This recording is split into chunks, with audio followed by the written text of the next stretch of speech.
नमस्कार दोस्तों, आइए यूपीएससी जीएस पेपर मेंस 4 का यह प्रश्न देखते हैं। जीएस पेपर मेंस 4 एथिक्स का होता है, आप सभी को पता है। इसका आंसर हम लोगों को 150 वर्ड में लिखना है। हमारा प्रश्न दिया है कि शासन व्यवस्था में ईमानदारी यानी कि प्रोबिटी सुनिश्चित करने के लिए एक आवश्यक तत्व भ्रष्टाचार का अभाव है। ठीक है, विश्लेषण कीजिए।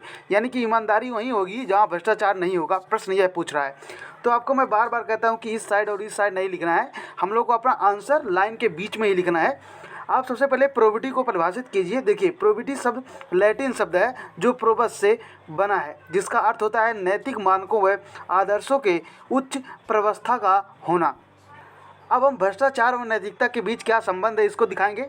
भ्रष्टाचार का अभाव शासन व्यवस्था में प्रोबिटी, जहाँ भ्रष्टाचार का अभाव होगा वहाँ शासन व्यवस्था अच्छी तरीके से चलेगी। आप पॉइंट नंबर 1 लिख सकते हैं कि भ्रष्टाचार निम्न मूल्यों के विरुद्ध है। फॉर एग्जाम्पल, संवेदना, सत्यनिष्ठा, करुणा आदि।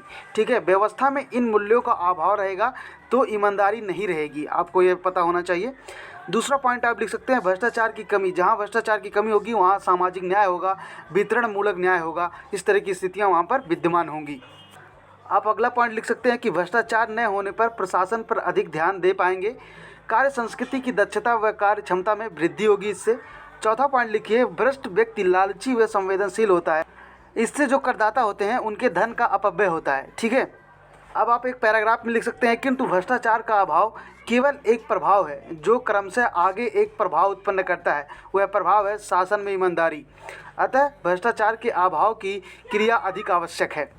अब इस तरह से हम एक डायग्राम बनाएंगे, उसमें लिखेंगे अभाव हेतु जो कार्य हैं, कानूनी कार्य हो जाएगा, सामाजिक पक्ष हो जाएगा, संस्थागत प्रयास, नैतिकता समावेश और प्रक्रियात्मक पक्ष। तो देखिए, कानूनी पक्ष आप लिख सकते हैं कि पीसीए अधिनियम में संशोधन करना, ये सब। उसके बाद से आप लिख सकते हैं जो सामाजिक पक्ष है उसमें सोशल ऑडिट, सूचना का अधिकार, और संस्थागत प्रयास में आप लिख सकते हैं लोकपाल को और मजबूत बनाना, सीवीसी में सुधार करना। ठीक है, नैतिक समावेशन में आप लिखिए आचार संहिता व नैतिक संहिता। प्रक्रियात्मक पक्ष में लिखिए विवेकाधिकार कम करना। ठीक है, जब विवेकाधिकार कम होगा तो वहाँ पर भ्रष्टाचार की समस्या कम हो जाएगी, क्योंकि बहुत सारी जगह ऐसा होता है जहाँ कोई लॉ नहीं है, कोई कानून नहीं है, जो प्रशासनिक अधिकारी होते हैं वो ऐसे ही निर्णय लेते हैं अपने विवेक के अनुसार, तो वहाँ पर वो लोग चीटिंग कर देते हैं।